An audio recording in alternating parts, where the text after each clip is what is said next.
Hey guys, so just an update on my fuel pump. I've managed to get it fitted just in this rear quarter. I've tried to keep it as far away from the exhaust as I can. It's pretty difficult trying to fit it in anywhere because of exhaust and suspension travel and diff, so I kind of settled on that position.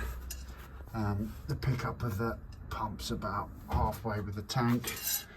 I've had to put some brackets in there to drop it down so I can sort of fit it vertically, which is what they recommend, but it actually fits in there better anyway vertically. I've tried mounting it horizontally, but again it's trying to get it down low enough it picks up from the tank as it's meant to. You can't see from this angle, but there are some light rubber feet that it's mounted to there, so it's plenty secure. And it's on the rubber feet, I think it helps reduce the noise. So yeah, I've settled on that position. I've got it wired in. I don't like seeing a brand new electric cable in red running through the car, so I've put it in some really thin plastic trunking. It's nice and discreet, and cable tied it up so it goes up under. Just thought I've cable tied it to the fuel line pretty much, and then it goes under the floor pan, comes out the rubber bung there that I use say as a grommet. I've shown you underneath the seat. So yeah, it's all plumbed in by the fuel lines. I've put a fuse in it, just tested it. It all works. So it's just ready for connecting up the fuel lines now. So when I get the wheel back on, so at least you don't sort of see him past the wheel. We don't really see the pump unless you're looking for it. And all the cabling, so I've put in the trunking, it's all discreet. It's not going to stand out. So yeah, just the fuel lines to connect up now. So inlet at the bottom, outlet at the top. And I'll pick up off of these original lines, well, the original line there, there and into the tank. So to work out how I get the fuel hoses sort of again up and out away of the exhaust as much as I can. I mean, the factory ones are probably only what, an inch and a half, 2 inches if that from the exhaust pipe, so, and they're all fine. So yeah, but I'll still try and keep it as far away as I can. There's my earth lead up there. I've grounded it out on the exhaust hanger bracket. But yeah, I'm quite pleased with that. So it's a modern addition to a classic car, but I think it's quite discreet. I unfortunately did have to drill a couple of holes through the floor pan and the boot and the edge. But again, it's one of those little sacrifices for some modern gizmos. And yeah, I've got a boot liner anyway, so I don't see it, so I'm not going to get too hung up about it. So looking from inside the boot, these are the brackets I fitted along with the bolts for the mounting brackets for the pump, and I've painted them in the same splatter paint as the boot and lacquered them just so it's a little bit less noticeable. It actually looks more noticeable on camera than it does when you're looking at it. But yeah, it just blends it in. I put some plates in instead of just the bolts, just so it spreads the load over the brackets and doesn't distort the shape of the boot in any way. So yeah, That's what it looks like from inside the boot. And then obviously I have my floor mat or trunk floor mat to cover it.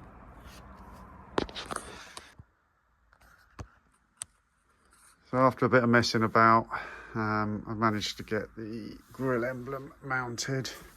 It didn't come with any hardware, and I had intended on putting some washers behind as packers, but that didn't work because the emblem just slops up and down, and you can't really. It comes. I bought some of the speed nuts to go on the back of the emblem.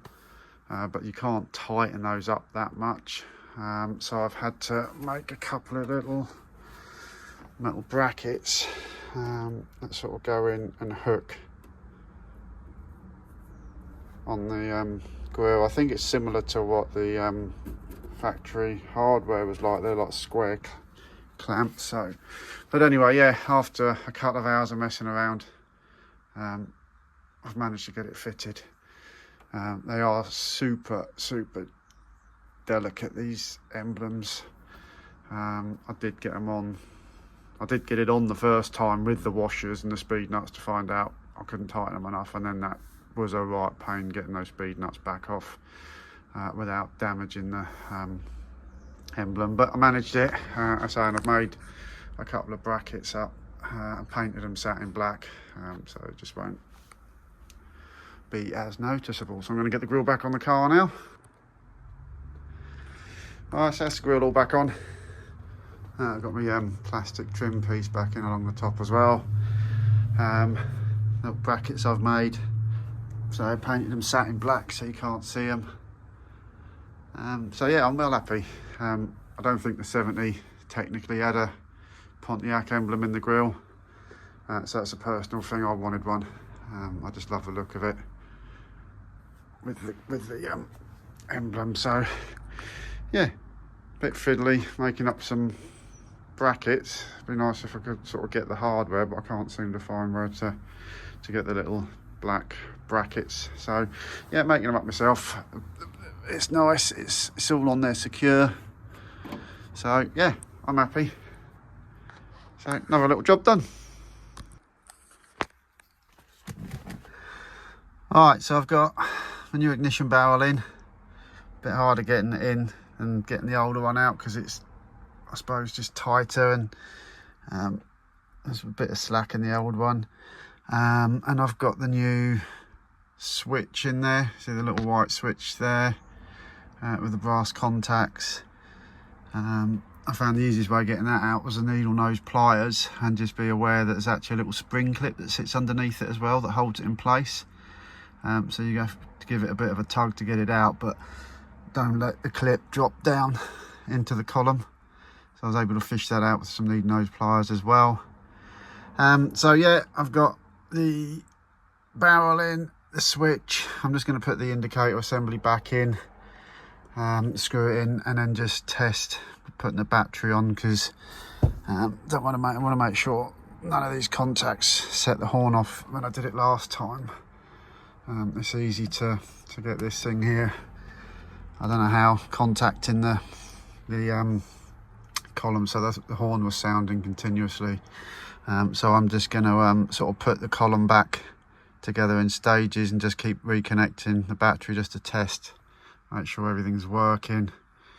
And as I put this together, I'll show you how it's all assembled. So I'm going to get the indicator assembly back in now and go from there.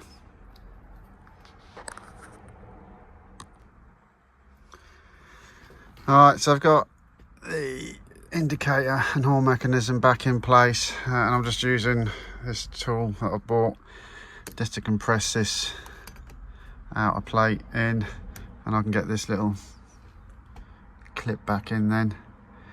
So I'm going to just get all this in, connect the horn up, and just give it a test before I go putting all the steering wheel back on and everything else. So I'll update you in a minute. Right, so we're all back together. I did have to take it apart again because the new switch that I got, the actual angle of the connections are slightly different to the factory one. and I wasn't sure whether it was the switch or the barrel or both that was the problem in the first place with the key buzzer. So I just thought I'd buy both. I think that and the barrel were $50. So it's not a huge amount of money. So yeah, this replacement switch isn't actually correct, and when you do a continuity test on it as well, for some reason it's showing as constantly closed, which doesn't help. So yeah, I should have probably checked it before I put it all together. But yeah, I've taken it apart, and it all works. So I'm gonna put the key in, and here's the buzzer. Obviously works, goes out when you close the door, open the door, and it goes out when you actually put it to ignition,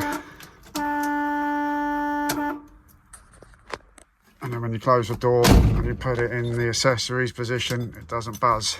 And the other bonus with the new barrel, it's a lot tighter at the actual accessories position. The other barrel, you'd have to fiddle about with it a bit to get it to stay in the accessories position, but this one's nice and crisp, stays in really well. Alright, so I've got some fuel lines connected now. I had to change the brass fittings on the pump because they were too small for the 3/8 hose, so I ordered some more of those up. So I've got the fuel lines done in rubber for now. Anywhere where the fuel line runs near sort of the exhaust hanger bracket or is up against the bodywork, I've just temporarily wrapped some larger hose around it and cable tied it just so it doesn't chafe or rub against anything. My plan long term is what I'll do is I'll run this now for a while. I've just started the car up for about 10 minutes just checking for leaks. So far so good, but my plan longer term is to run the car for a few weeks, just make sure everything works as it should. There's no loss of fuel when I'm driving through the mechanical pump, like wide open throttle, that sort of stuff. And once I'm happy, in the next few weeks, my intention is to then make up some hard lines out of the pump and around to where they connect here, and I'll probably have to bend or adjust something with the main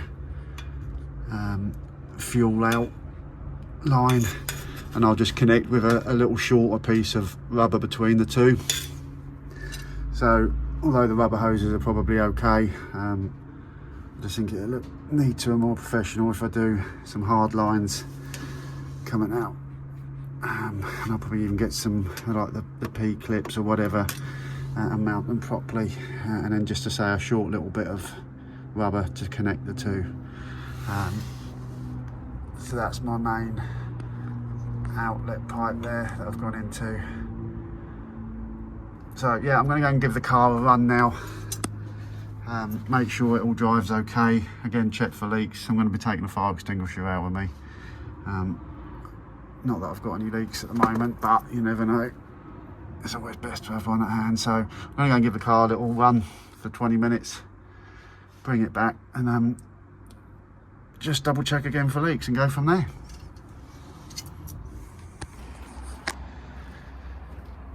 Right, so I've just taken the car out for a good half-hour drive. I've stopped a couple of times just to check for leaks on the pump. So far so good. I've given it a good half-hour drive, giving it plenty of wide open throttle on the dual carriageway, just to make sure there's no sort of fuel starvation, any stumbling or hesitation. And no, it's all driving really nice with that pump. As I said before, that pump is there just to prime the carb when the car's been sat for a few days. It's not there at all for normal running. That's done on the mechanical pump, and the pump that I've put in, the facet pump, it allows the mechanical to draw through it when it's not in use. So yeah, there's no change to the way it drives at all in terms of fuel delivery. So yeah, so far I'm really happy with it. As I'm going to run it for a little while just to make sure I'm 100% happy, and if that's the case, then I'm going to get some hard lines made up out of the pump to replace those rubber ones, and just have a short little piece of rubber to join them to the tank and the hard line on the car. So yeah, all in all, with the jobs I've done the last couple of weeks with the radiator, that's the grill emblem again, that looks so cool. Yeah, really happy. I've just got to wait for a nice sort of break in the weather, and I'm going to go and get it into Pilgrims to have the engine mounts done.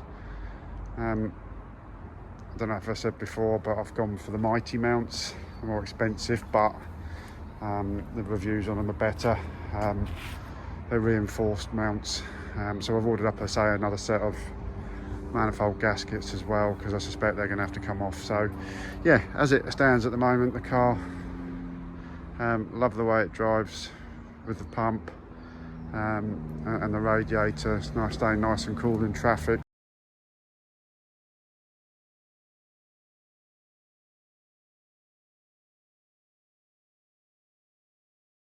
So hope you enjoy the video, and I shall see you on my next one.